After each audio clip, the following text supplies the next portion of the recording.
and welcome back to the Noise Filter podcast. This week's guest is Mike TV from Get Set Go. Sure. Please welcome Mike TV. This is the Noise Filter podcast. Welcome. How you doing? You all right? I'm spectacular. Very good. I don't know. I'm sort of from Cornwall in England. I don't know. But, I thought it'd be good if you could just describe to people what sort of music you do and where your little place in the music world is. My place in the music world is in the ghetto. In the ghetto, surrounded by Nazis, about to begin. No. No, yeah. So I'm Mike TV. I'm the principal songwriter and now the only surviving member of a band called Get Set Go. And for years, and our primary claim to fame was we had a lot of success with film and television licensing. Yeah. Over the first 5 of our records, and all of that licensing kind of occurred with no, like, I didn't have nothing to do with it. So when it kind of stopped, I didn't know how to turn it back on, like, okay. So since that kind of, those successes, I've been trying to reinvent, kind of like, or not reinvent, but I've been trying to figure out, okay, well, where do I go here? Where do I go from here? Yeah. And so one thing I've done is my output of music has increased demonstrably. I've put out maybe 6 or 7 full-length records over the past 2 or 3 years. My new album just dropped today, and that has 45 songs on it. So yeah, and I'm working on a 101 song album right now. So that's been awesome. I'm doing what I always do. I just kind of throw my work ethic at stuff. So when I have a problem, I go, all right, well, I don't know how to fix it. So let me just throw a titanic amount of work at it. Yeah. And see what happens. That's a good technique. So do you has that, like, obviously you had that sort of early sort of financial success and I suppose notoriety. Has that been a bit of a curse from? Yeah, I would never say that, but it is really strange to have, like, the thing that really defined you from the perspective of most of the world be, because we really were, our entire fortunes were tied up with Grey's Anatomy, particularly. I mean, we had some notable licenses on Weeds and some other licenses on Jack and Bobby and some other shows and some independent movies and some commercials.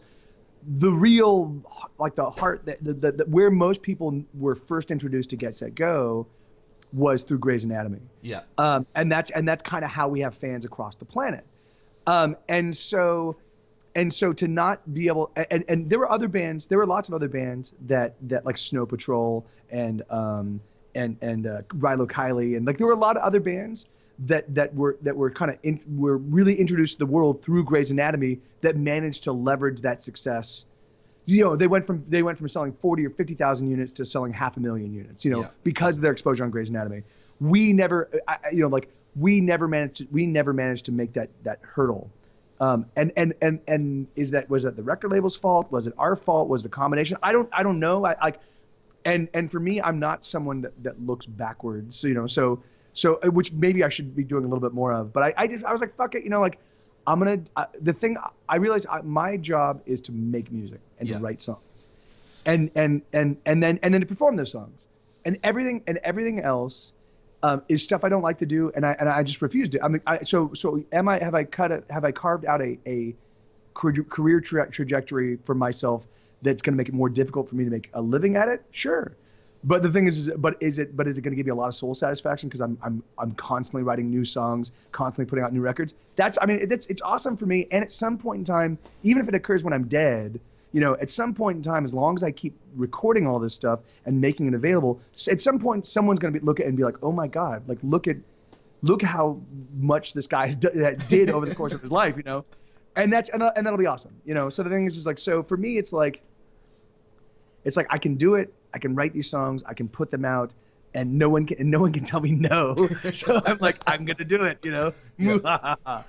Yeah, and it's been great. I mean, it's been the past 8 months in particular have been fucking absolutely awesome. I've been writing a ton of music, I've been playing a ton of music, I've been streaming on Twitch pretty much nonstop, and it's been epic. Like, it's been 60 to 80 hour work weeks, but every morning I get up and I'm excited. I'm like, I'm going to do this, and I get to do it. And it's fucking awesome. So, Oh, can I curse? I can. oh, do you can curse all okay. you want. Yeah, Okay. yeah, absolutely, yeah. So I suppose you've been trying to like build a community, I suppose, and that's Twitch has been your medium for like kind of getting that bit going. Is that like because originally, and I know you've talked about this before about like the transition from MySpace and how like that whole that whole debacle of like you can have like a massive amount of followers and then suddenly MySpace dies and then you have to build it again, and it's like a, you know what I mean, it's like a difficult thing. So are you trying to cultivate that community again this way?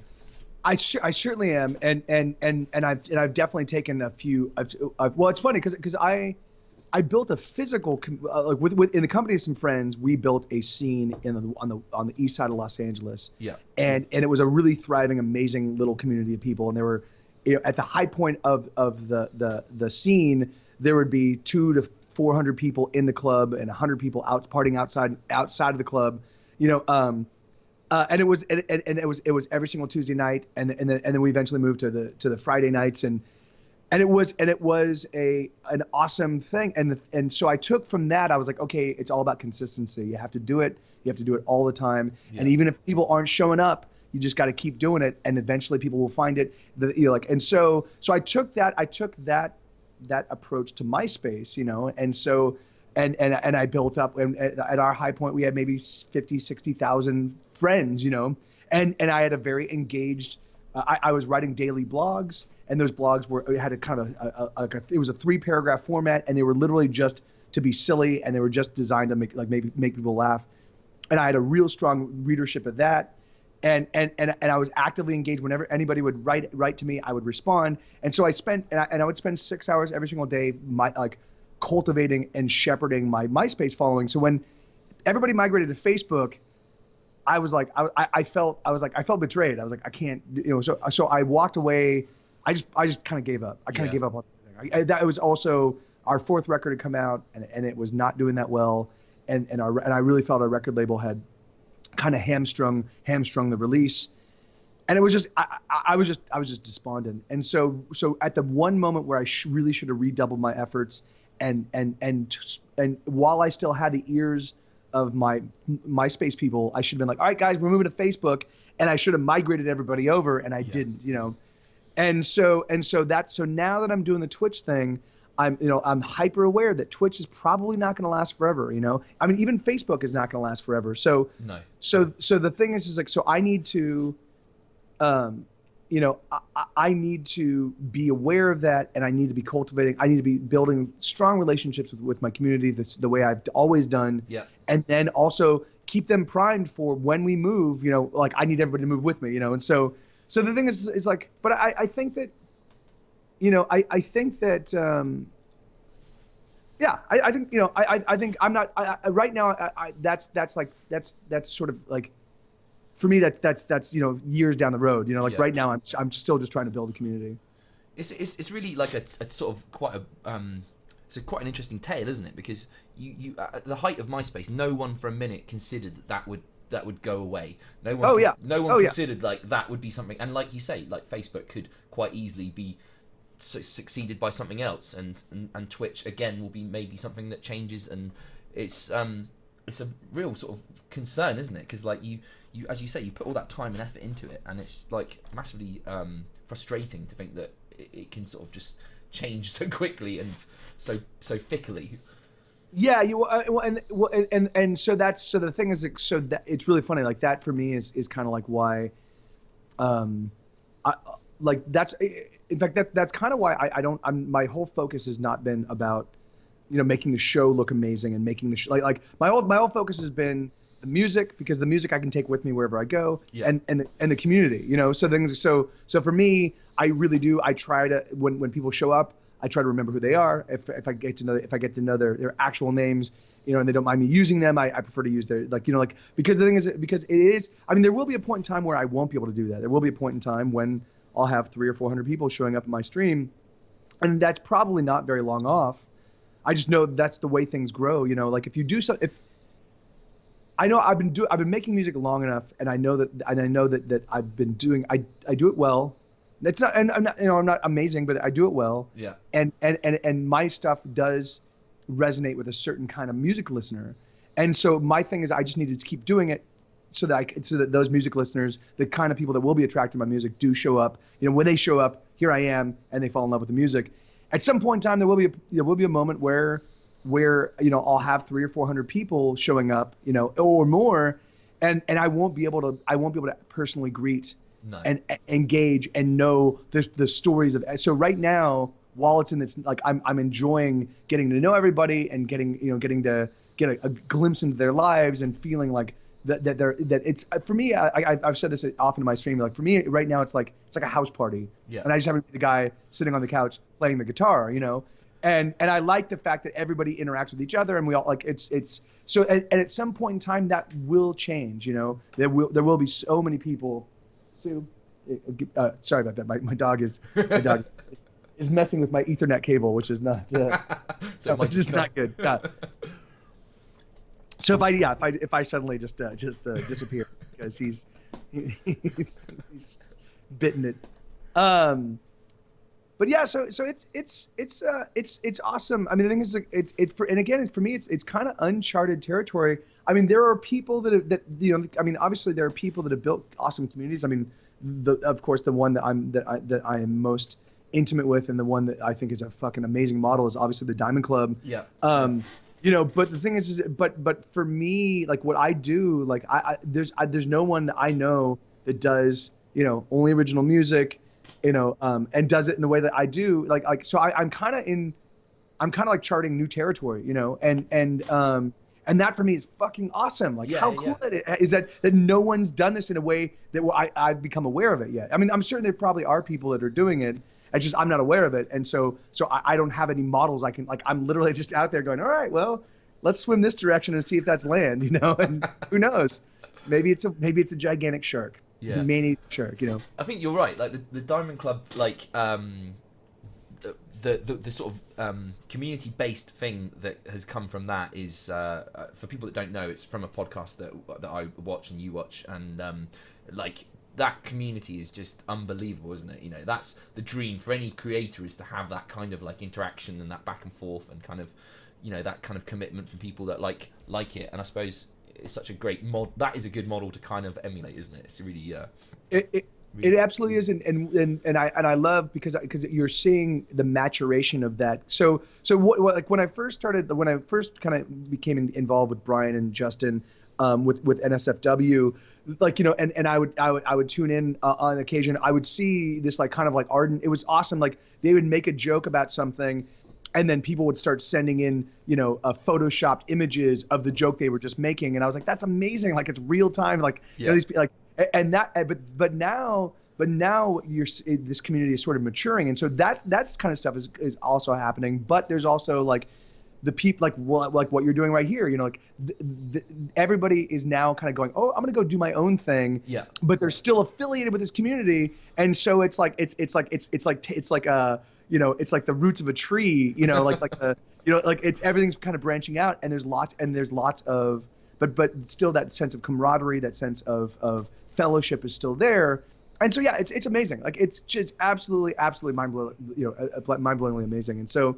Yeah, I'm really excited to see, kind of how it develops over the course of the next, 5 years and 10 years, because I'm, a lot of this stuff is still like a lot of the things that are happening online. It's still in its infancy, and so it's just, it's exciting. It's an exciting time to be alive, and for me, it's an exciting time to be a musician because, I get to help change the way people absorb and fall in love with music. It's awesome. No, for sure, it's really cool. So you've sort of talked about how you've been getting crowdsourced lyrics on your Twitch stream and stuff like that.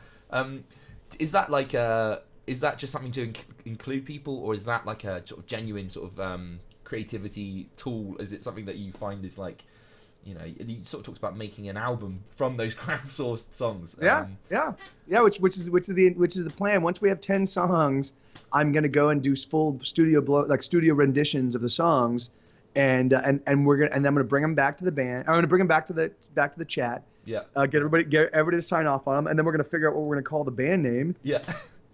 And then we're gonna put out the songs, and I'm gonna register these songs with BMI and have every person that contributed, whether the words that they threw out made it in the song or not. You know, like when somebody throws out an idea, sometimes people will bounce off that idea to find another lyric. Now that's still helping with the songwriting process. You're still so things like, so my hope was to have, I wanted to have, like, because there were times where we had, you know, 80 people in the audience, and you know, and there were ideas getting thrown out by scores and scores of people, and I was bummed that I didn't capture, and you know, and I might be able to go back. Because I have all the stuff archived on YouTube. Yeah. I might be able to go back and track everybody's, you know, and rewatch it and capture everybody's names. And I think that's probably what I'm gonna have to do. That's not a very pleasant task in my future. But I do want to give every person that contributed, credit for co-writing the song. And the thing is, and some of these songs are amazing enough. Like, some of them have become such big like hits amongst the Twitch music streaming community that I'm like they kind of have you know, like, legs. Like, I could definitely see, you know, somebody picking one up for for a show or a movie, or, you know, like because it's you know, some of them are ridiculous, you know. So I'm like all right, well, you know. So you know, so I mean, so if a song has 80 co-writers and we license it for $12,000, it's not going to be a lot. It's not going to be a lot of money, but it'd be, I bet you it would be a lot of fun for everybody to get a small check for something that they did, you know, in a Mike TV live stream. That's brilliant. Yeah, that's really cool. I like that a lot. Yeah. That's really cool. One of the things that this podcast is about creativity and inspiration, and one of the real selfish reasons I wanted to do it is because of, like, writer's block and how do people get around that, and what things. What have you got any? I assume I don't know. Someone who's got like 40 songs on an album probably doesn't suffer from writer's block a lot. But is there anything that helps you get through that? Yeah, well, you know, so the thing is, so the key, and it's funny because you'll find this wherever you run across anybody that creates anything. The thing is like, the one thing that people say is, you know, you just do it. So that's the thing is, so when I very often I do find myself sitting down and noodling with a guitar without, like, I'm like, I want to write a song. I don't have an idea for a song. Now, normally when I write, I start off with an idea. I want to write a song about something like this, you know. Yeah. And that's the way I normally write. But sometimes I sit down to write and I have no idea whatsoever. So what I do is I will sit down and I will start tinkering with a chord progression. And I will just be like, and I'll be like, all right, I'm gonna write about the fact that I made toast this morning, you know. Yeah. and I'm gonna, you know, and usually in the process of me just kind of figuring out, you know, like, but the thing is, another thing I do throughout my day is I earmark anything. Like, I'm hyper aware of conversations around me. I'm hyper aware of my thoughts as I'm negotiating the city. You know, and whenever I have anything that whenever I encounter anything that's novel or interesting to me, which is all the time, you know, yeah. like the world is full of interesting and cool things happening everywhere. I record them, you know, and so sometimes I'll go back and I'll look at, like, and I either record a little voice note or I just write a little lyrical idea down on my notepad, but I'm constantly just collecting ideas. Yeah.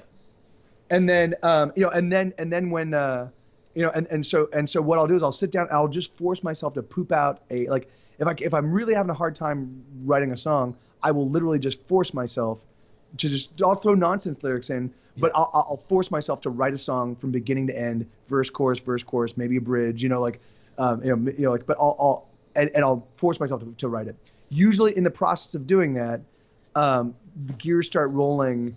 And I start going, oh yeah, this is actually pretty fun, you know. And sometimes it's a song I think is terrible, and then I come back to it. In fact, this record I just dropped it was all studio outtakes. It was all songs I thought, like, there's not a single hit on the album that was a hit when I first played it for my audience, but they've since become like I love this record. It's like, there's a ton of great songs. I just didn't know it when I was writing them. I'm like, I don't like this song for whatever reason. Like, I had a bias against it for whatever reason. Maybe I had used a similar chord progression earlier, or maybe it was lyrical content that, you know, that I didn't like, you know. But then going back and listening to them a year later, a year and a half later, or 2 years later, I was like, what was I thinking? This is a great song. So for me, I always when I sit down to write, I always walk away with a song, even if it's just a you know, a dumpy little song about nothing. Yeah, yeah, for In sure. fact, I probably have a song called "A Dumpy Little Song About Nothing."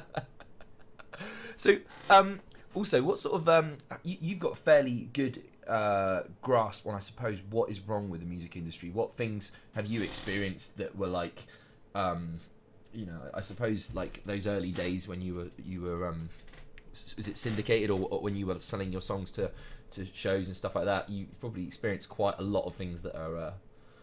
Yeah, I mean, the entertainment industry is full of predators, right? And the thing is, and the entire, and particularly if you're a creator, and I had the good fortune to work in the film and TV business during my entire 20s and into my early 30s, so I kind of saw the business from a lot of different perspectives, and the thing is that like, it's full of predators, and there's sort of like a predatory perspective sort of codified in the actual business itself. So if you're a creator and you don't negotiate the waters carefully, you can lose the underlying rights to your creation pretty easily, And so the thing is like, so you have to be very careful just about make sure that like anything you sign and any agreement you get into is affording you that you're getting properly compensated for the rights you're giving up, Yeah. And the thing is that like, and it can be, I mean, the thing is that like it can be really like the record deal that we signed was a pretty rapacious one, considering that it was a small label, it was but the thing is that, but for me, like when and I saw that going in, but I was like, but at the same time I was like, all right, well they're giving us creative control. Yeah. They're going to finance the record. They said they're going to commit X number of dollars to actually promoting the record, which they did. They stuck to the letter of their agreement, which was awesome. Because were a very on the up and up label. Like the owners were sweethearts. The deal itself was a pretty rapacious one, considering that for the most part, a record label is more a bank than anything else. I mean certainly if they've got a good stable of bands, you can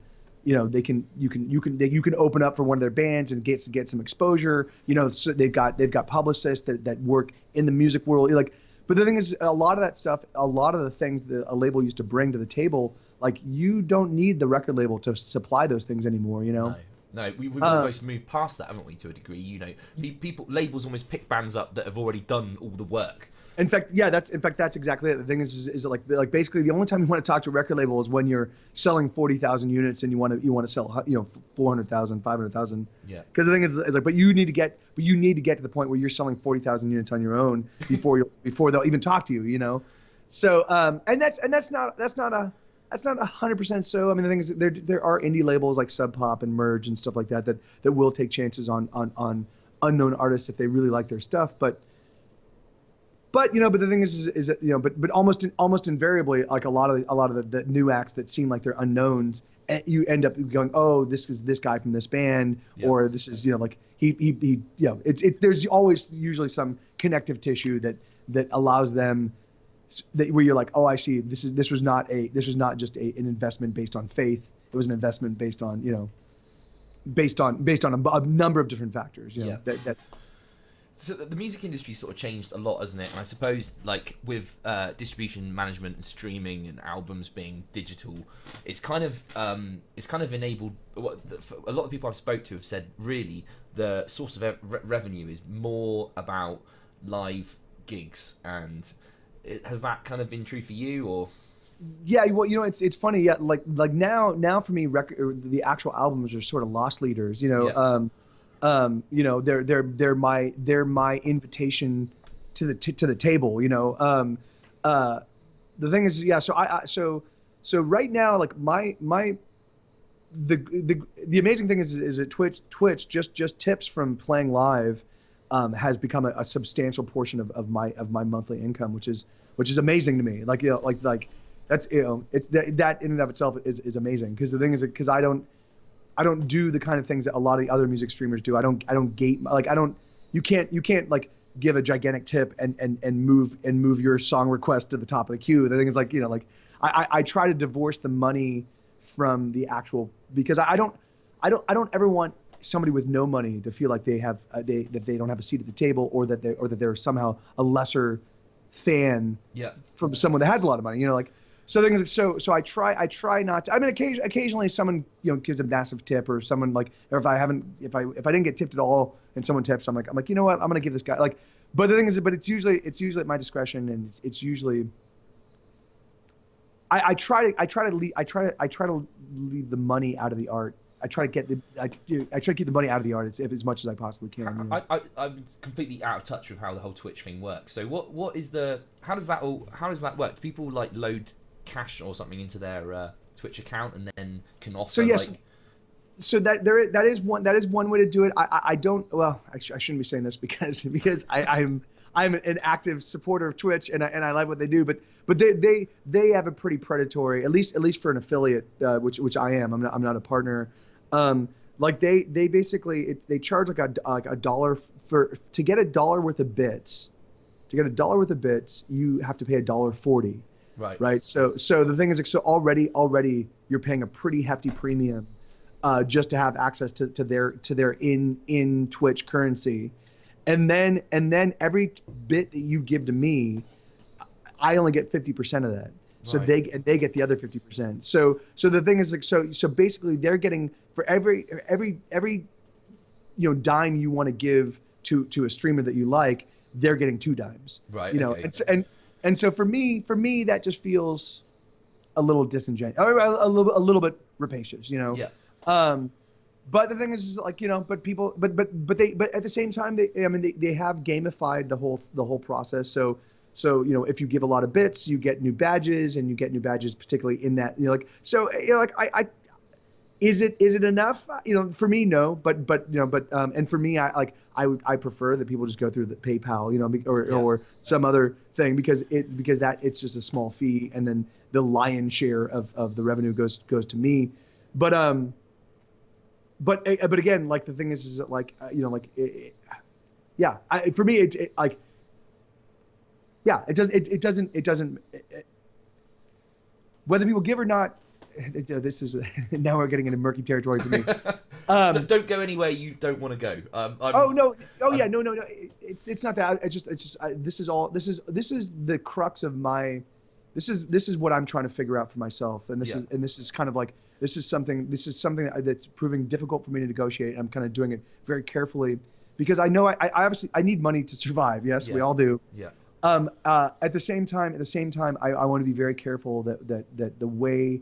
I want to make sure I'm not fleecing my fans. I want to make sure that they're getting exceptional value for their money, And so the thing is, like, all of these things are kind of the things that I'm still sort of figuring out right now. I've definitely had people. I've had days where I made like $300 in tips, and I was actively asking people to stop tipping me. I'm like, guys, you got to stop. It's enough now. Yeah. Because like the thing is like, so I really do have a pretty decent I have a pretty sizable like hang up with kind of how, So I'm still trying to figure out how to negotiate these waters, and that's what I'm saying. It's difficult for me right now to talk about this, like how all this stuff monetizes, because I haven't really reconciled it with myself. Like the thing is it's awesome. But it is like I've had a couple. I've only had a couple, but I've had a couple. I mean, but I've definitely seen there was a girl that she was trying to raise $2,500 for a new guitar, and some guy just dropped that in that stream. Amazing. Like that's just ridiculous.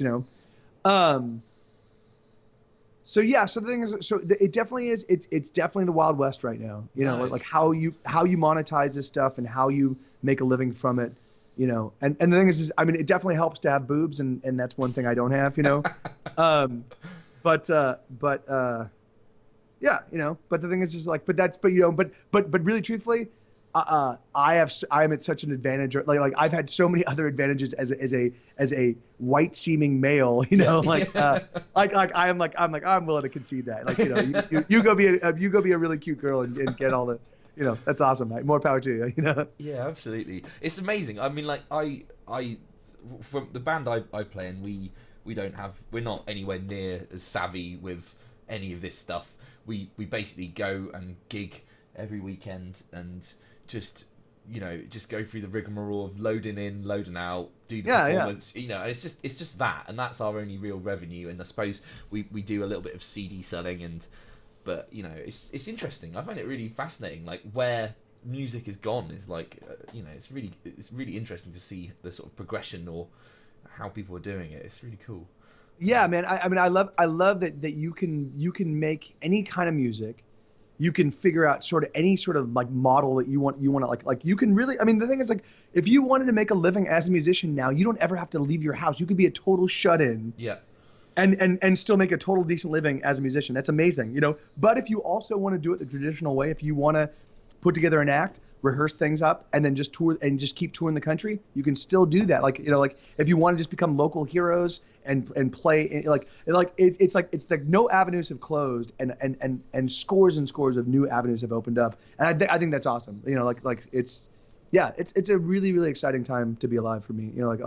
Particularly as somebody that does this full tilt and is, I moved to Austin where I have no relationships, I have no contacts, I have no, and that was, and from one perspective, it was totally a crazy thing to do. It was a ballsy move. Yeah, because I'd spent 15 years building relationships in LA, I just walked away from all this. But it was also liberating because then I'm like, all right, now it's just me and the music, let's go, and it did, and it opened up, now I have probably, I've definitely released over like 150 songs since I got here 3 years ago. Wow. That's 15 albums worth of music. That's amazing. That's absolutely amazing. What sort of bands kind of inspired your beginnings? Or even like from your beginnings to now, what sort of things were your? I can see Guided by Voices, and I can see Pavement posters in the background. Yes. Yeah. And it's really funny. Yeah, both of those, and then the Afghan Wigs are right there. Yeah, they were definitely big influences. But the band that made me.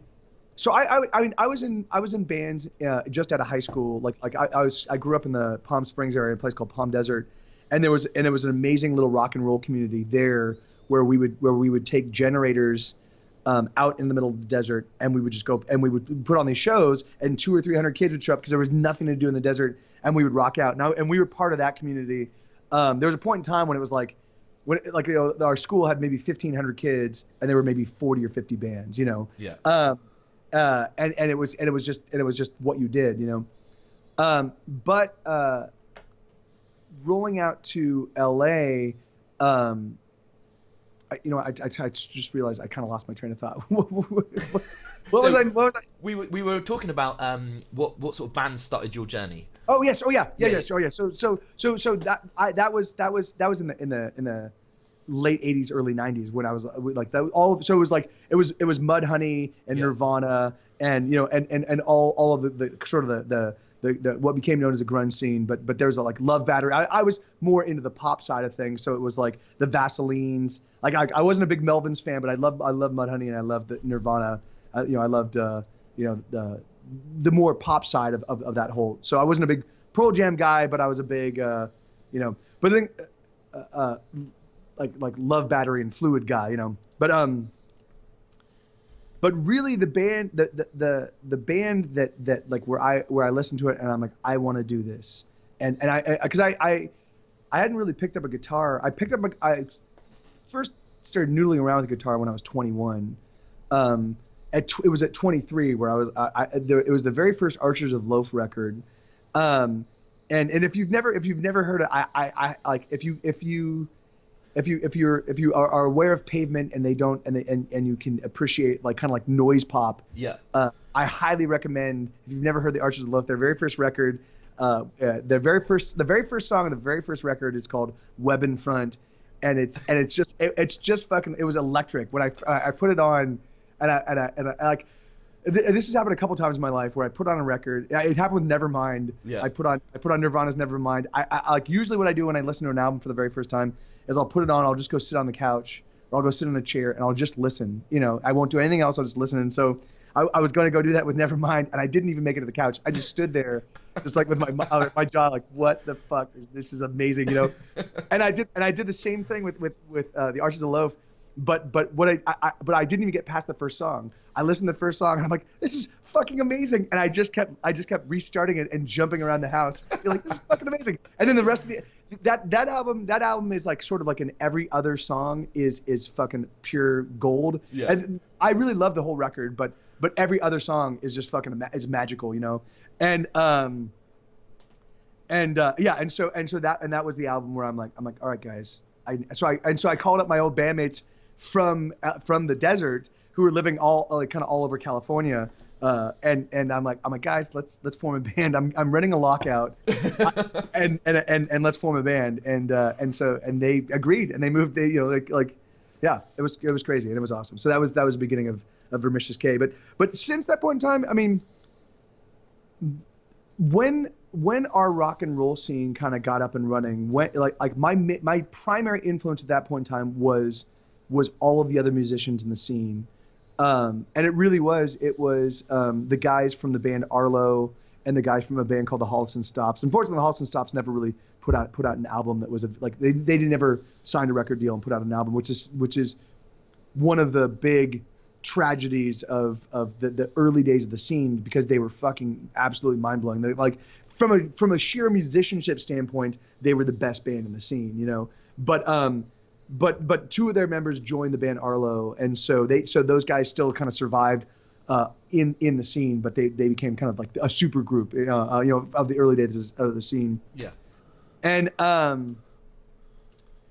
they were my biggest influences. Like I wrote everything I know about writing catchy songs was because I was trying to write songs that got them singing along. You know, Nice. like we would get together and we just pass the guitar around, and they wouldn't sing my songs, you know. And so I just kept writing songs until they were singing along, you know. And then then once I got them to sing along to the first one, I just broke that song apart. What made this song get them to sing along? You know? And I just kept doing it, you know. And it's really funny. And then as our scene grew and as we started introducing new bands, and as there were bands in that scene that I fell in love with, and their music and the way they wrote, it really inspired me. And it was funny. It was awesome because it all of us propelled each other along. So I would write a new song and be like, hey, listen to my new song. And they'd be like, oh my God, I fucking love this. I'm going to write a new song. And then they'd write a new song. I'd be like, Mike, listen to my new song. I'm like, that's a great song. I want to write a song. You know, and that's a story I've had that conversation with scores and scores of musicians from the scene. It was like literally like every time somebody would show up with a cool new song, you know, the other 30 musicians in the room were like, oh my God, I gotta go beat that, you know? And it was, yeah, and it really was. It was, and so that was my primary influence for the 10 years of that period. And then I just kind of became my own influence. Like I mean, I still listen. I still love listening and hearing new people and stuff. But I don't. Very rarely do I listen to an act or even a song and be like, oh, I'm gonna do, like, I'll hear production ideas. Like I'll be like, oh, that's, you know, like that's, it's like I've definitely for some songs of mine that are kind of folky, I'm like, oh yeah, I guess I can just have just a kick drum, and that's fine. You know, like, so I'll do stuff like that. But for the most part, like, I'm kind of now just kind of charting my own path. Like I don't try to ape anybody. I've developed my own approach to melodies. I've developed my own approach to the lyrics. I've developed my own approach to chord structures. So I'm just kind of like doing like, and you know, of course, the music I hear around me is going to influence me, but I'm never like parsing what other people do and going, oh, let's see if I can adapt that kind of stuff. It's just, you know, it's just ambient kind of like, you know, influences now. I love that your scene was like a big influence on you. For me, it was the same thing. I'm from a really small little town, and the guy, one of the guys, it was a band called Quincy, who were like just my local heroes, and I've happened to be lucky enough to get the band I'm in now, Company B, is the guitarist from that band when I was like 15. Awesome. It was like, yeah. It was my dream band. My ultimate heroes were that band. So yeah, it's really interesting, isn't it? Like that cultivating of a music scene is really, it seems to be a lot of people's tale, in fact, about how they've kind of transitioned into sort of being successful musicians, was that initial start.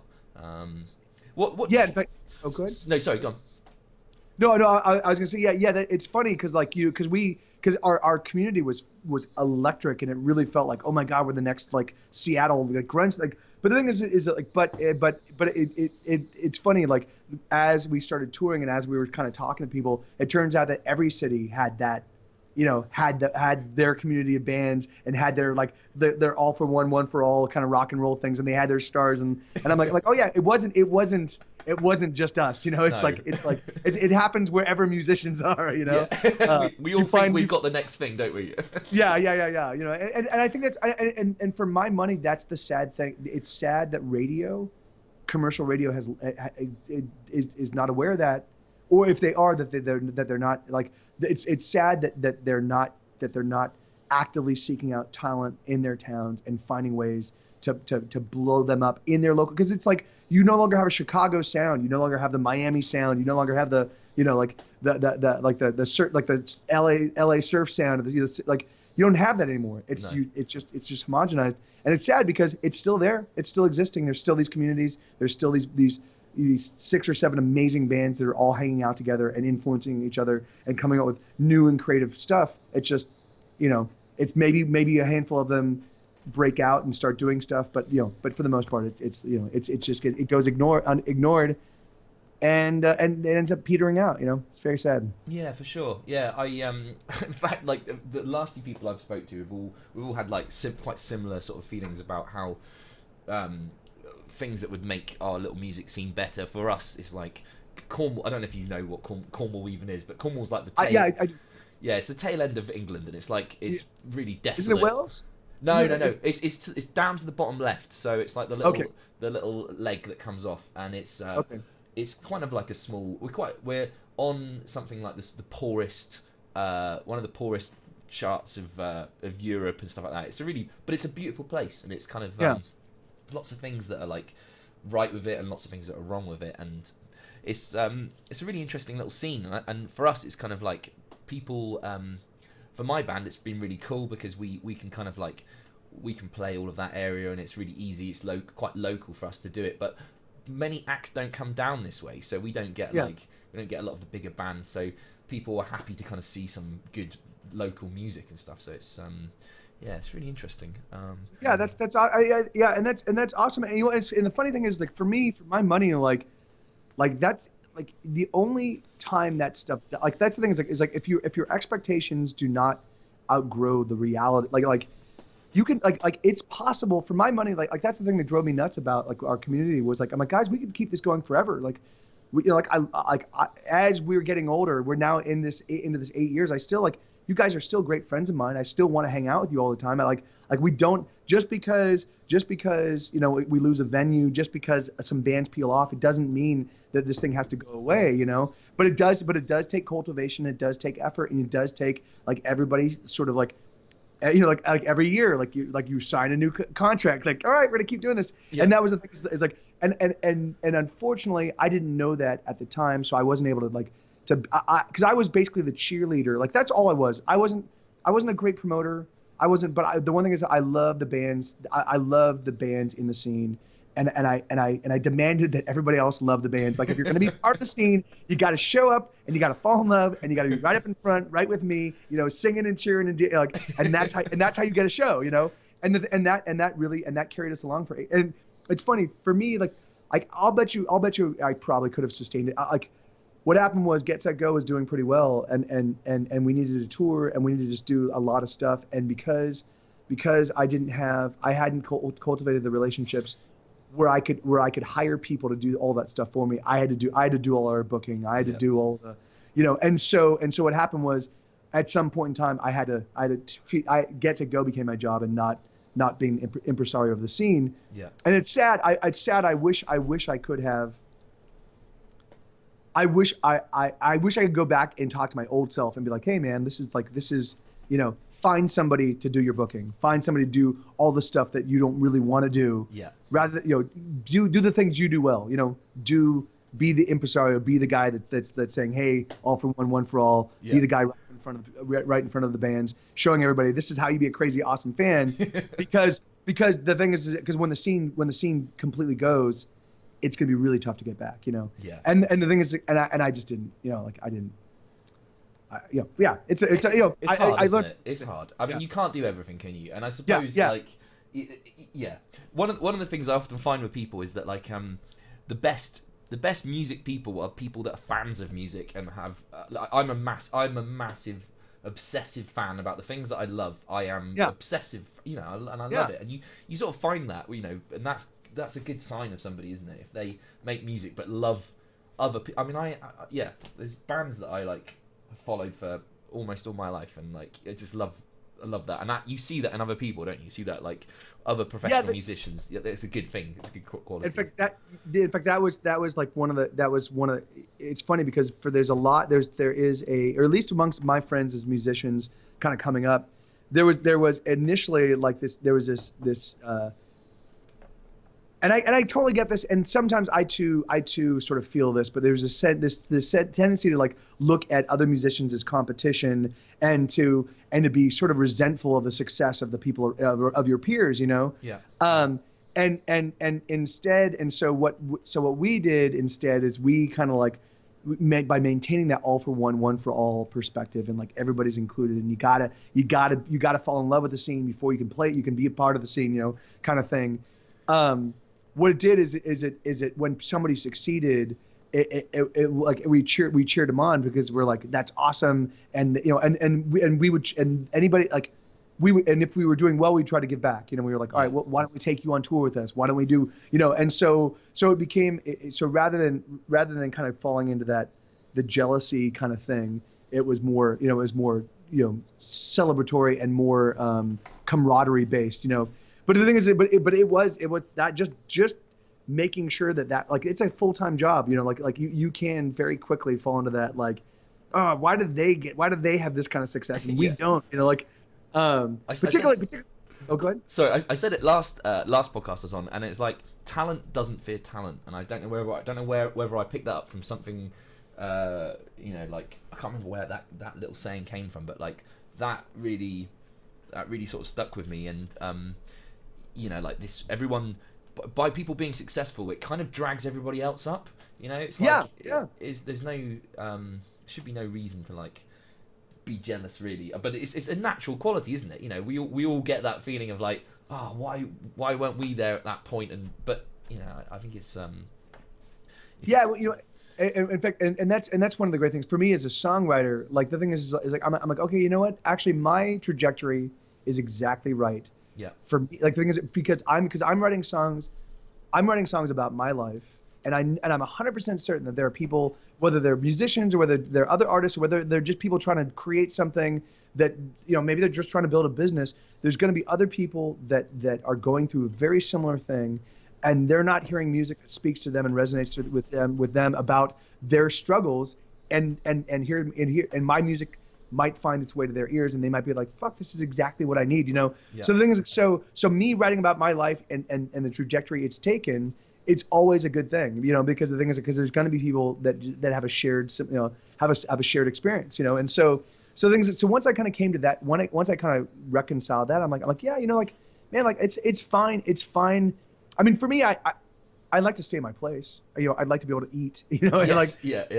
So the subsistence was, but as long as I can maintain a subsistence, you know, sort of existence, like I mean, I definitely want to do a lot better than that. But as a worst case scenario, like if I'm able to pay my bills and do what I do, fucking, if that's gonna be my life to the end of my days, yeah, fuck it, that's not too terrible, you know, like because like. Yeah, I there's so many other benefits and advantages I get. Like I'm like, all right, that's, you know, if that's the worst, I can deal with it. Now, I mean, but the great thing is I don't think even if I lost this place, and even if I'd go homeless for a little while. I mean, I have enough friends, and I know enough people with couches. Yeah. That I can get back on your feet. Yeah. So, and I've had to do that a handful of times over the course of my music career. So, you know, like I know. I think that's I think Dan Harmon says something like, if you want to be successful, you have to be prepared to like just give everything up and live on the streets. You know, you have to be prepared to do that, don't you? Yeah, that's exactly it. And the thing is and I think that you have to be prepared to do that multiple times during the course of your life because everything that you do, no matter how popular it becomes, like everything wanes, you know? Yeah. And the thing is, and you have to be able to reinvent yourself and do the next big thing. And that, and often that reinventing of yourself and doing the next big thing, you know, it's gonna take an equal amount of titanic effort. And, you know, and then you're gonna have to like go spread the word, you know? So it's like, you know, so yeah, so for me, it's like the skills I'm learning now, you know, with this sort of like this new round of struggling are you know, are awesome because, you know, it's, you know, it's allowing me, it's teaching me the things I need to know for the next time this happens in my life, you know. What do you, where do you sort of see yourself in the next sort of 5 to 10 years? What's your sort of trajectory on? This is dangerous territory for me because the thing is because like I don't like dealing with hope. You know, like hope for me has been very painful because every time I put together an expectation, I never match it. No matter how limited it is, you know, I always seem to fall short. Yeah. Except for the fact that whenever I try to set, again, this is something that I deal with it a lot, and I'm of many minds about. Yeah. So for me, the thing is the one thing I know I can definitely do is I know I can continue writing songs. So I know, and I know. I've decided that I'm only going to put out gigantic records from here on out. So it's going to be 40 plus songs on every album because I can, and because I know every song on that record will be at least listenable and will be catchy, you know. So the thing is, and I know there's not a lot of people that can do that. So because I can do it, I'm going to do it because I know a lot of people can't do it. So it's another hallmark of that allows me to distinguish myself from all the other people that are doing what I do. Yeah. So it's another way for me to kind of combat the white noise. And then the other thing I know I can do is I know I can stream. I can apply a lot of work ethic to me getting in front of people, which increases my likelihood of people finding my stuff and it resonating with them. You know. So I can do that, and I can do that full tilt. So which is what I'm doing, which is why I do 6 shows a week. You know. So the thing is, and the great thing so far, at least with Twitch, has been when I do that, it's all trackable, measurable, metric-based growth. So where I'm going to be in a year's time or where I'm going to be in 5 years' time, I don't know, but I know it's going to be further than it is now. Yeah. And that for me is awesome, you know. And so I have to like, so I can't really put any so I can promise you that there will be.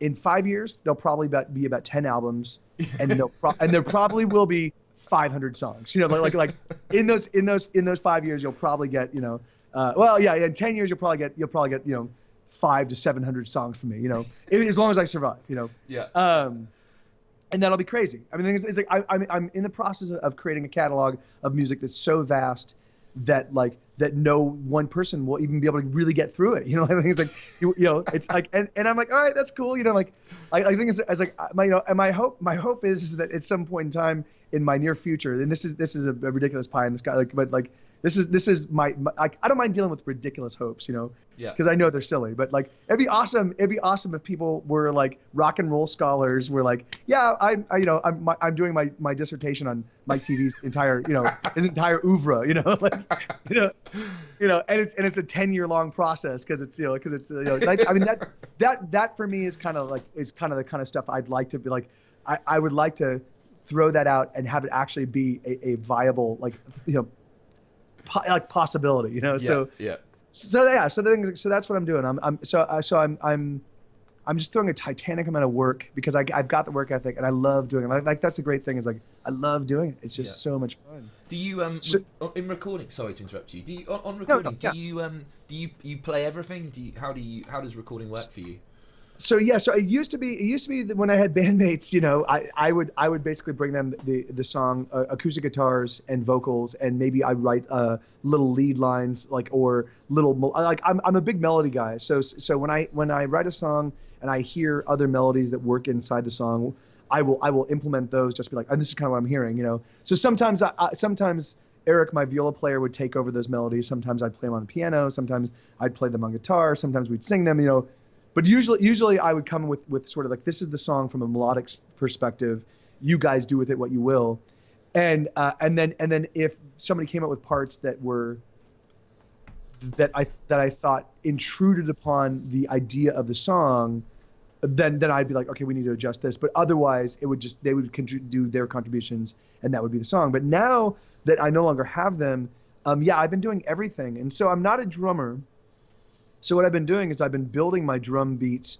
I have like live sampled kits, Yeah. And so what I do is I listen to the song and I go, all right, I'm hearing boom ba doom boom ba ba doom. I'm like, okay, and I'm like, what drums are those going to be? It's going to be a kick drum, it's going to be a snare, maybe some toms. You know, what do I want to throw in, like, and I actually build the entire beat by beat. So I'm like, I'm a kick drum here, kick drum here, kick drum here, kick drum here, snare here. Like, so, and the thing is like, and it's not the best way to work, but it's a lot of fun for me because it's allowing me to like kind of like really take what I'm hearing like for the entirety of the song and just be able to implement it, you know.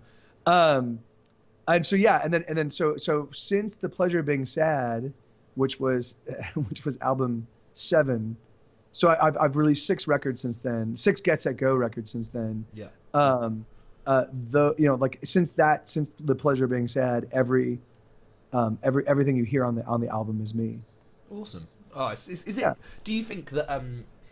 I know that sort of like some musicians, that's their dream, isn't it, to be the person who does everything? Is that helpful for you? Does it make you better? Does it make your songs better? It being your one vision, or is it? I think that's kind of hard to say, right? The thing is that because it's definitely a homogenized sound, right? Because it's all through the filter through the lens of me. Yeah. So it really depends on kind of like what, like if you're a really big fan of like the kind of like what I do and my melodies and my approach to, like, but the thing is, but it's funny, like I really do think that I've made some missteps as I was like for a great example is I think the band or the song Fierce Butterflies, which is on an album of mine called True Crime Television. That song is a big fan favorite. But for my money, the album version, I fucked up the drums. Like, right. I didn't fully understand how to do the little kind of like shuffle pattern that I was trying to do, and that shuffle pattern I have, it's a little wonky. Like the whole song is a little wonky, you know. And I have a lot of mistakes like that throughout as I was playing everything. Yeah.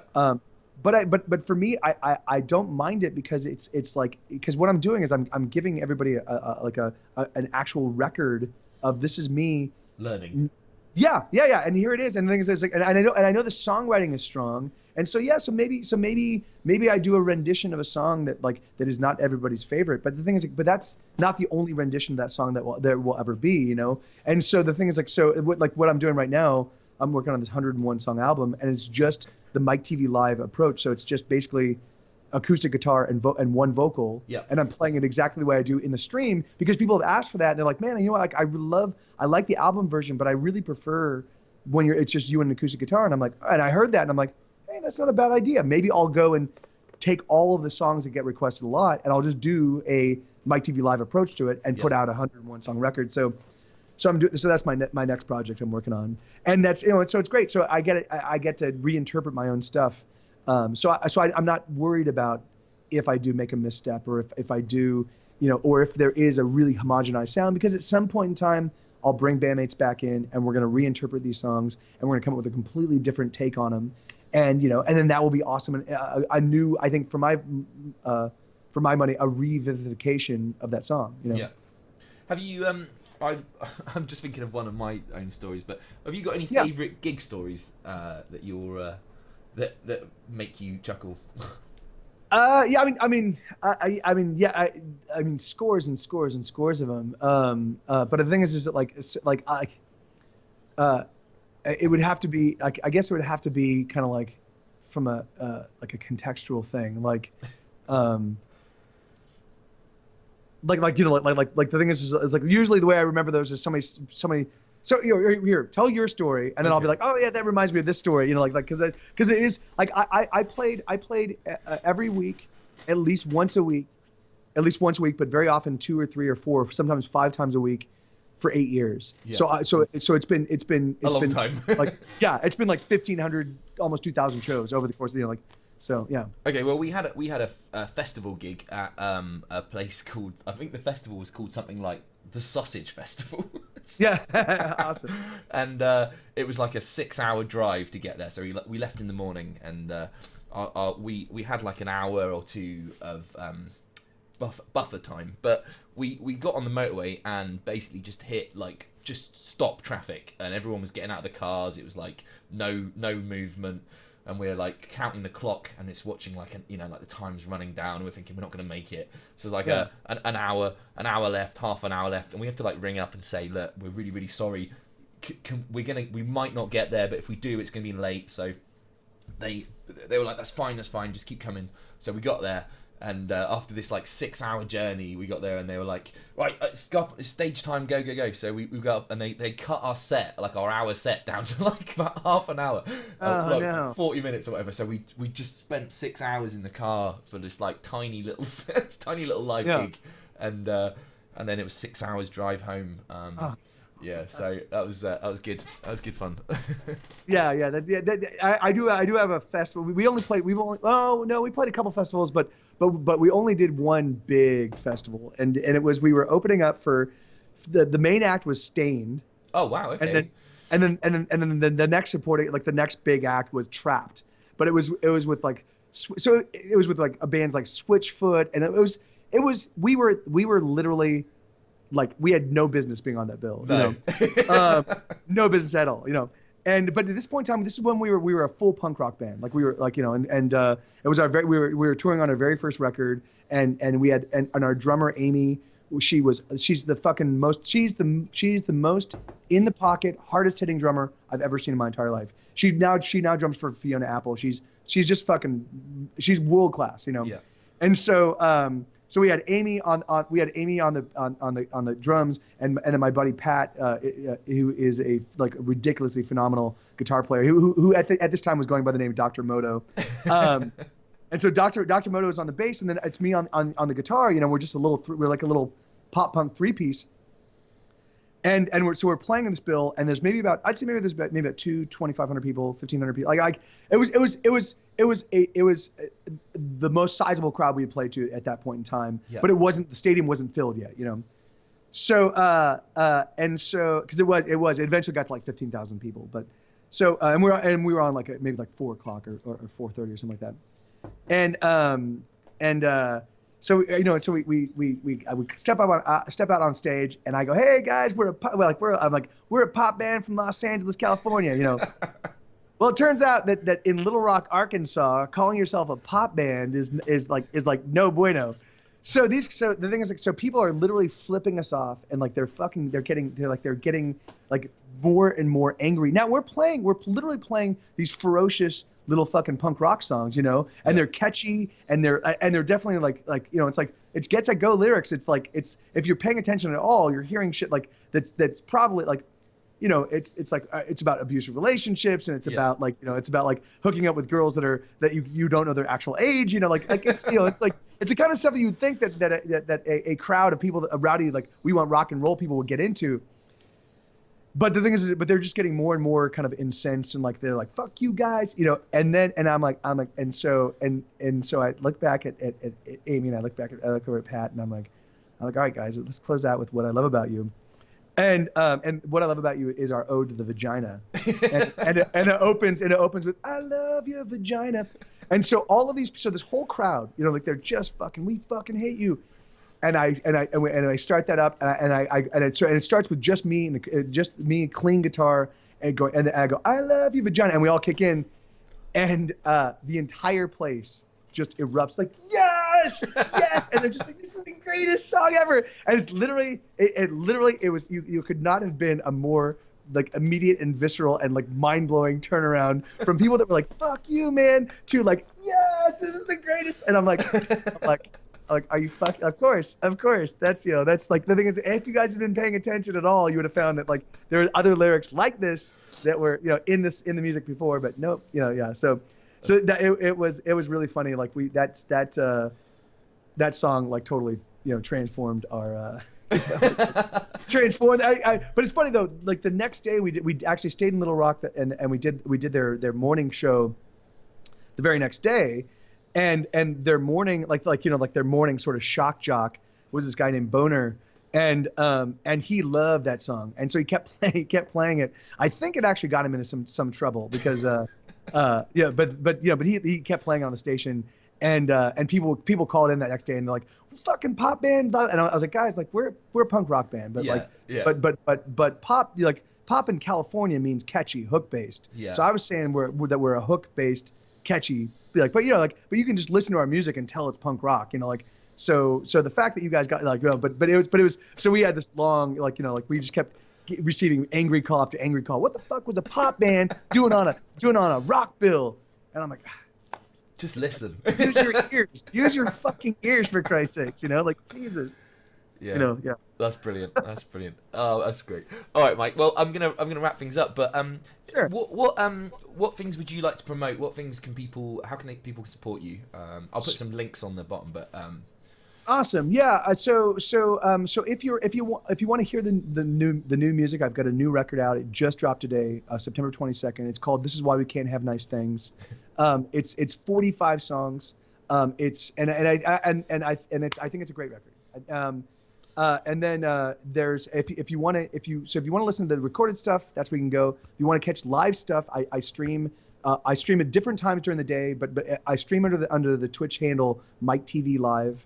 And you can find me there, and I do it in the evenings. Sometimes also during the daytime to make sure that my European folk can tune in. And then if you're interested in supporting the music, you can find me on Patreon under the name Get Set Go. Awesome. And that's where you can kind of support the music actively. So brilliant. Oh, thank you, Mike. You're a bit of a hero, aren't you? Thanks, seriously. Yeah, thank you so much, Dan. Nice. It's been a lot. Yeah, likewise. All right, buddy. Well, we will we'll hopefully catch up again sometime. You're always welcome back. Awesome. Thank you. Yeah. I'll certainly hit you up when the next record is ready to roll. Excellent. Cool. All right then. Excellent. All right. That's been the Noise Filter podcast. We'll catch you again soon. Cheerio.